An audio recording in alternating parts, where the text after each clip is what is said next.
अस्सलाम वालेकुम students.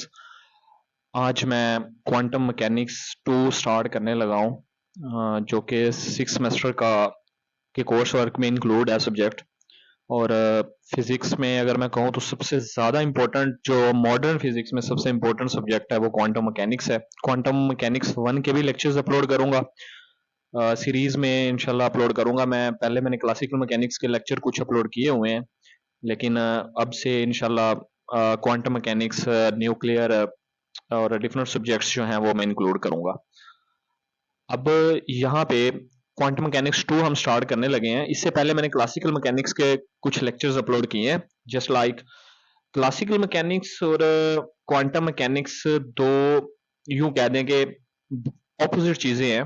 Just like classical mechanics large objects को स्टडी करने में हमारी हेल्प करती है, लेकिन अगर हम माइक्रोस्कोपिक लेवल पे आ जाएं, मतलब बहुत ज्यादा स्मॉल ऑब्जेक्ट्स पे आ जाएं, जस्ट लाइक इलेक्ट्रॉन, तो उनको रीड करने में क्लासिकल मैकेनिक्स फेल हो जाती है। एक्चुअली क्वांटम मैकेनिक्स 1 में ये चीजें मैं आपको ज्यादा एक्सप्लेन करूंगा कि क्वांटम मैकेनिक्स का जो कंसेप्ट है वो आया ही क्यों है। असल में बहुत सी चीजें ऐसी थी जहां पे हमारी क्लासिकल फेल हो गई थी, क्लासिकल उनको एक्सप्लेन नहीं कर पाई थी। जैसे कि फोटो इलेक्ट्रिक इफेक्ट है, फोटान का डुअल बिहेवियर है, just like a particle behaviour या उसका वेव बिहेवियर। या एक अनदर कंसेप्ट जो कि बहुत इंपॉर्टेंट है, हमेशा यही पढ़ते हैं कि एटम 99% इम्पटी स्पेस रखता है। अगर वो ये वाकई इम्पटी स्पेस रखता है तो फिर तो बहुत सारे और भी क्वेश्चंस आते हैं जो कि क्वांटम मैकेनिक्स 1 में ही मैं एक्सप्लेन करूंगा। उसके भी मैं कल या परसों इंशाल्लाह लेक्चर्स अपलोड कर दूंगा। इन सारे क्वेश्चंस का आंसर हमें क्वांटम मैकेनिक्स देती है। तो आपने सिर्फ अपने माइंड में ये रखना है कि जो क्लासिकल है वो लार्ज ऑब्जेक्ट्स को स्टडी करने के लिए हमारी हेल्प करती है। इसको मजीद डिटेल में हम एक्सप्लेन करेंगे। और जो क्वांटम मैकेनिक्स है वो बहुत ज्यादा small objects, just like electron की एग्जांपल फिलहाल दे रहा हूं मैं, कि वो माइक्रोस्कोपिक पार्टिकल्स को एक्सप्लेन करने के लिए जो है ना वो हमारी हेल्प करती है। अब क्वांटम मैकेनिक्स 2 में हम जो फर्स्ट चैप्टर पढ़ेंगे वो है हमारा आइडेंटिकल पार्टिकल्स। बहुत इंपॉर्टेंट चैप्टर है। आइडेंटिकल पार्टिकल्स जो हैं उनको मैं एक्सप्लेन करता हूं। अब यहां पे हमारे पास अगर देखें तो वो कहता है we want to examine system with many particles. हम अगर कोई भी सिस्टम ले लें ना तो ऑफ कोर्स उसमें बहुत ज्यादा पार्टिकल्स होंगे, and we shall focus on system of identical particle and construct their wave function। यहां पे आप याद रखिएगा कि क्वांटम मैकेनिक्स 1 में आपने पढ़ा होगा कि वहां पे जो पार्टिकल्स हैं वो एक फील्ड फॉर्म में होते हैं, और उस फील्ड को हमने उसका वेव फंक्शन बोला था, जो कि सारी की सारी पार्टिकल्स के अबाउट इंफॉर्मेशन रखता था। और वो कहता है आइडेंटिकल पार्टिकल्स फिर क्या होंगे। ये डेफिनेशन है उस आइडेंटिकल पार्टिकल्स की। मैं अभी डायग्राम्स भी बनाऊंगा, लेकिन फिलहाल इस पैराग्राफ को रीड कर लेते हैं। टू पार्टिकल्स आर आइडेंटिकल, वो कहते हैं दो पार्टिकल्स तब आइडेंटिकल होंगे जब there are intrinsic properties such as mass, spin, charge, magnetic moment are same, and therefore no experiment can distinguish them between them। लिख सकते हैं आप। अब यहां पे वो कह रहा है कि कोई भी, लाइक एज मैं डायग्राम कंस्ट्रक्ट करता हूं। सपोज करें मेरे पास ये एक कोई भी एक सिस्टम है। सिस्टम हम कहते हैं कि कोई भी बॉडी जो है वो अंडर डिस्कशन हो, कोई भी चीज जो है वो अंडर डिस्कशन हो, तो आप उसको बोल देते हैं कि वो आपके पास सिस्टम है। तो ये एक मेरे पास सिस्टम है और इसमें बहुत ज्यादा पार्टिकल्स पड़े हैं। ये मैं डॉट्स लगा रहा हूं। ये डॉट्स जो हैं ये सारे आपको दिखने में सेम नजर आ रहे होंगे, एग्जैक्टली कलर भी सेम होंगे। अब अगर मैं इनमें से आपको कहूं कि इसमें से पांचवा या छठा, फिफ्थ या सिक्स, सेवंथ पार्टिकल कौन सा है, तो आप फर्क नहीं कर पाएंगे, बिकॉज ना तो मैंने कोई लेबलिंग की हुई है और ना मैंने कोई ऐसा क्लू छोड़ा हुआ है, कोई ऐसा आपके पास हिंट है जिसकी वजह से आप उसको जज कर पाए। आप इधर से काउंट करना स्टार्ट करते हो, आप इधर से काउंट, आपको यूं काउंट करना स्टार्ट करते हो, आप यूं काउंट करना स्टार्ट करते हो। आपको नहीं पता होगा कि आपने कहां से काउंट करना स्टार्ट करना है, कैसे आप इन सब में फर्क कर पाओगे। तो इन सारे पार्टिकल्स को आप कहेंगे ये आपके पास हैं आइडेंटिकल पार्टिकल्स। ठीक है, आप इनमें फर्क नहीं कर पा रहे, ये दिखने में सेम है। ठीक है, दिखने में सेम है आइडेंटिकल पार्टिकल्स।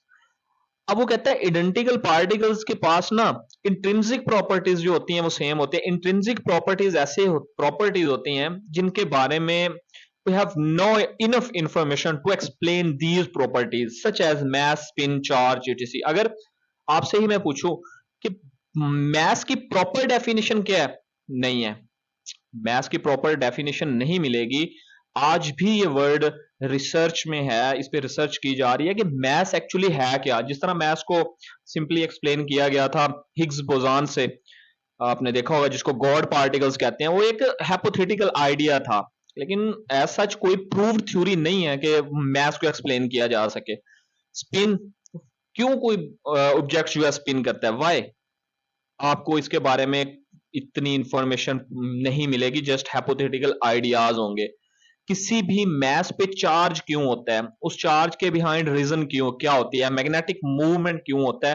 तो ये ऐसी प्रॉपर्टीज हैं जो कि किसी पार्टिकल की इंट्रिंसिक प्रॉपर्टीज होती हैं।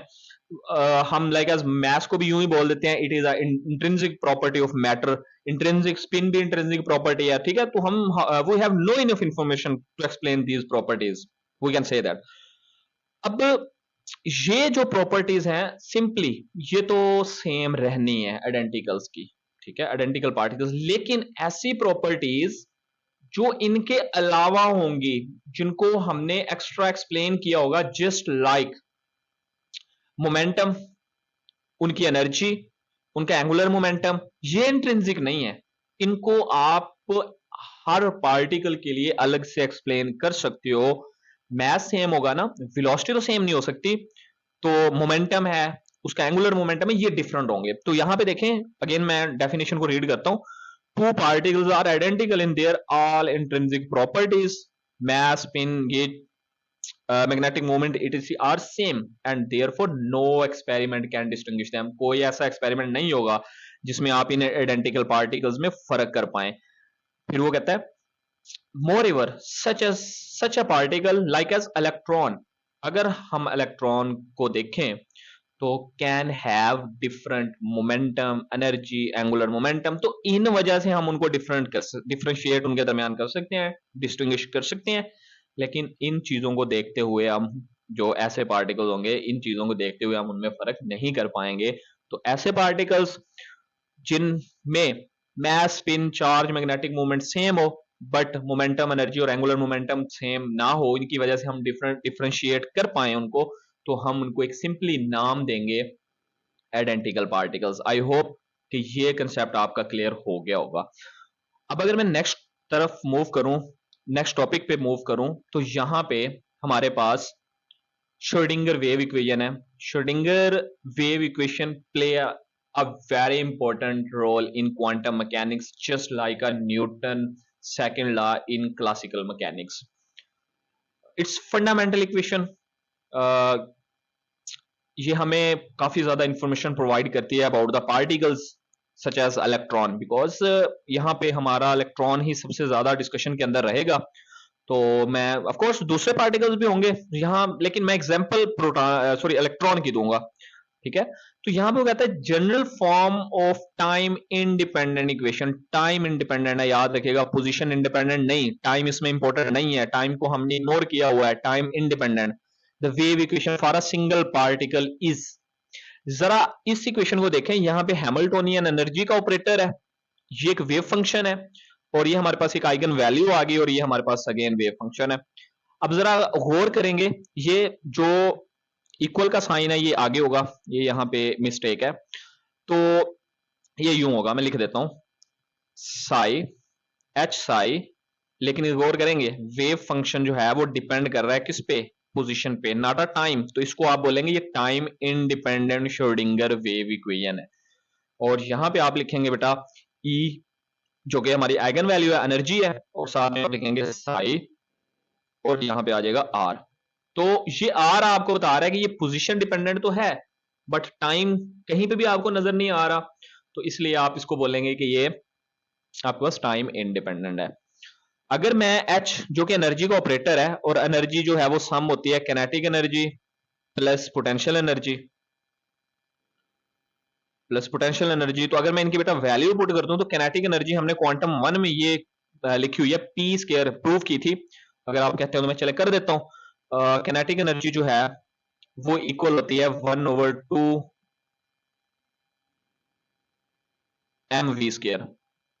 ओके, आप इसी क्वेश्चन को इसी साइड से m से मल्टीप्लाई भी कर दें और m पे डिवाइड भी कर दें, ये मल्टीप्लाई कर दिया, ये डिवाइड कर दिया, तो ये जरा बताएं मुझे ये क्या बन जाएगा, ये तो बन जाएगा स्क्वायर। तो नेक्स्ट स्टेप में हमारे पास जो कैनेटिक एनर्जी है उसने आ जाना है m²v²। तो आपको याद होगा मोमेंटम किसके इक्वल होता है, मोमेंटम इक्वल होता है mv के।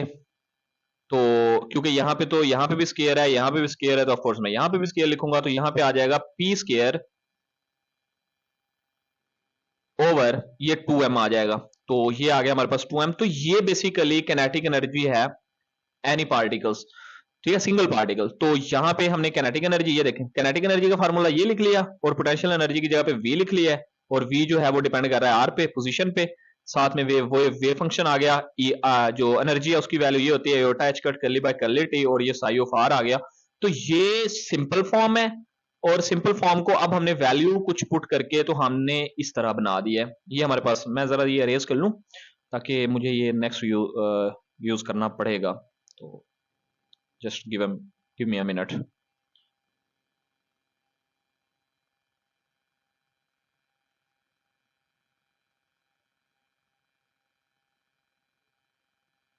ओके, नाउ अब वो कहता है we can be extended to n particle system, this equation only for a single particle।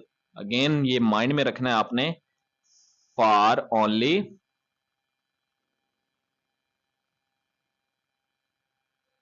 Single particle. But अगर इसी इक्वेशन को मैं एक्सटेंडेड फॉर्म में लिखूं फॉर n पार्टिकल्स, तब मैं यूं लिखूंगा summation i is equal to 1 to n। ये p के साथ भी i आ जाएगा, m के साथ, बिकॉज मैंने n पार्टिकल लेने हैं। n पार्टिकल कैसे होते हैं, ये just like this one, 1 2 3 dots लगा दें और यहां पे n लिखें। तो हम स्टार्ट कहां से ले रहे हैं, 1 से, और एंड कहां पे कर रहे हैं, 1 से। तो हमने स्टार्ट इसलिए लिखा i is equal to 1 to n, साथ में यहां पे i लगा दिया, 1 भी पुट करें, फिर 2 भी पुट करें, फिर 3 भी पुट करें, and so on, plus v potential. Potential में देखें, पोटेंशियल में हम इसको यूं लिखेंगे R1 R2 R3, मैं रीजन अभी बताता हूं, ठीक है, R3 एंड I, और I के बाद हम पहुंच गए N पे। Wave function, again wave function हर पार्टिकल का डिफरेंट होगा। तो देखें वेव फंक्शन पहले का, वेव फंक्शन दूसरे पार्टिकल का, वेव फंक्शन तीसरे का, फिर I का, और फिर N का। ये इक्वल अगेन बता रहा हूं, ये यहां पे लिखना है आपने, I H कट और साथ सेम। ये है हैमिल्टोनियन, ये H की वैल्यू है, बिकॉज मैं ऊपर बता के आया था आपको कि जो H होता है हैमिल्टोनियन, वो इक्वल होता है बेटा kinetic energy plus potential energy. तो यहां पे अगर गौर करें तो ये कैनेटिक एनर्जी आ गई और ये आ गई पोटेंशियल एनर्जी। तो ये हमारे पास एक हैमिल्टोनियन है, ये वेव फंक्शन है, wave function for N particle, this also a wave function for N particle, और ये है उनकी एनर्जी। क्लियर है बेटा। तो ये क्या चीज है, ये भी श्रोडिंगर वेव इक्वेशन ही है, बट फॉर एन पार्टिकल। तो आप इसको लिखेंगे ये श्रोडिंगर वेव इक्वेशन ही है, बट फॉर एन पार्टिकल्स। तो इसे परेशान नहीं होना, इतना सा फर्क है इस इक्वेशन में। उसके बाद हम इसको नेक्स्ट रीड करते हैं कि पैराग्राफ में क्या चीज लिखी हुई है। तो वो कहता है where R I represent the coordinates like as position and spin. ये जो मैंने आई लिखा हुआ है, ठीक है, ये आपको एक्सप्लेन करेगा position and spin and ith particle of the ith particle. ith particles की ये आर जो भी है, लाइक एज अगर मैं इस आर को कहूं, ये आर क्या एक्सप्लेन कर रहा है, ये भी पोजीशन और स्पिन ही कर रहा है, बट किस पार्टिकल की, फर्स्ट की। ये टू क्या एक्सप्लेन कर रहा है, ये भी पोजीशन और वो कर रहा है, स्पिन कर रहा है, बट किसकी, सेकंड की। और ये आई किसकी कर रहा है, ये पोजीशन और स्पिन एक्सप्लेन कर रहा है, बट ith पार्टिकल, एंड ये क्या करेगा, ये पोजीशन और स्पिन करेगा बट nth पार्टिकल। तो ये आपने माइंड में रखनी है बातें, छोटी छोटी बातें हैं। इन quantum mechanics the only measurement can be performed are those that specify the probability for a certain particle to be located at। तो यहां पे एक बात याद रखनी है, एग्जैक्ट मेजरमेंट का सोचे ही ना, ये प्रोबेबिलिटी है। प्रोबेबिलिटी, कोई पार्टिकल है प्रोबेबिलिटी 1 है, कोई पार्टिकल नहीं है प्रोबेबिलिटी 0 है, ठीक है। तो यहां पे ये आएगी 1 और 2 आएगा। But we can never make distinguish among particles such as to which particle is which। Next जो टॉपिक है वो है प्रोबेबिलिटी। जो प्रोबेबिलिटी है बेटा, ये भी एक, मैंने अभी बता गया हूं कि यहां पे प्रोबेबिलिटी बेस्ड चीजें होंगी। तो यहां पे प्रोबेबिलिटी को कहते हैं the state of the system of one spinless particle psi r, generally the probability density. Probability हमारे लिए इतनी इंपॉर्टेंट नहीं होती, प्रोबेबिलिटी डेंसिटी ज्यादा इंफॉर्मेशन प्रोवाइड करती है। क्वांटम 1 में ये बात एक्सप्लेन की है। और जो प्रोबेबिलिटी होती है वो वेव और उसका जो कॉन्जुगेट होता है, जस्ट लाइक आपने छोटी क्लासेस में पढ़ा होगा, z into z complex is equal to z mod square. तो सेम वही काम किया हमने कि अगर साई और उसका साई का कॉन्जुगेट ले लें तो वो होगा साई मॉड स्केयर, जो कि कहलाता है प्रोबेबिलिटी डेंसिटी। अगर इसी को कहते हैं the state of the system for N spinless particle, अगर मैं इसको एन स्पिनलेस पार्टिकल के लिए एक्सप्लेन करूं तो probability density for the N, तो हम उसको यूं लिखेंगे। ऑफ कोर्स ये तो हमें नहीं पता कितने के लिए, इसके आगे लिखते हैं R1 R2 R3 दैट। तो ये हमारे पास, ये देखें, ये उसका वेव फंक्शन आ गया, ये वेव फंक्शन का कॉन्जुगेट आ गया, वॉल्यूम है, देखें R1 के लिए, R2 के लिए, R3 के लिए, और ये भी कहां पे जाएगा, Rn तक जाएगा, Rn ये लिखा हुआ है। तो इस पूरे कंप्लीट वॉल्यूम में वो कहता है पार्टिकल की प्रोबेबिलिटी डेंसिटी कितनी होगी। कंप्लीट वॉल्यूम में तो सिंपल सी बात एग्जिस्ट करना है, लाइक एज मैंने यहां पे एक डायग्राम बनाई थी, ये अगर इस पार्टिकल में मैं आपको कह दूं बेटा यहां पे पार्टिकल की प्रोबेबिलिटी कितनी है, तो आप आंखें बंद करके बताएंगे सर मैक्सिमम है, बिकॉज पार्टिकल एग्जिस्ट करते हैं। लेकिन अगर मैं इस पोर्शन को थोड़ा कर दूं, लाइक एज दिस वन, मैं कहूँ यहां मुझे बताएं पार्टिकल की प्रोबेबिलिटी डेंसिटी कितनी होगी, तो आप कंफ्यूज हो जाएंगे। तो इसलिए जब कंप्लीट वॉल्यूम की बात होगी ना, तो इट्स मीन प्रोबेबिलिटी मैक्सिमम है, यस एग्जिस्ट करेगा, प्रेजेंट होगा वो पार्टिकल, ठीक है, यस प्रेजेंट होगा। तो इसलिए जो अगर जीरो होता फिर क्या आता, no particle may can not be exist और एग्जिस्ट, तो हम कंफ्यूज होते हैं। जीरो पे तो ऑफ कोर्स नो है, तो इसलिए आप ये प्रोबेबिलिटी आपको डेंसिटी बताएगी। तो नेक्स्ट लेक्चर में इंशाल्लाह मैं आपको बोसान और फर्मियंस के बारे में बताऊंगा, जो कि इसकी सिमेट्री और एंटी सिमेट्री प्रॉपर्टीज एक्सप्लेन करेगी। तो अभी तक के लिए बस इनफ है। तो नेक्स्ट इंशाल्लाह हम लेक्चर नंबर 2 में ये चीजें एक्सप्लेन करेंगे।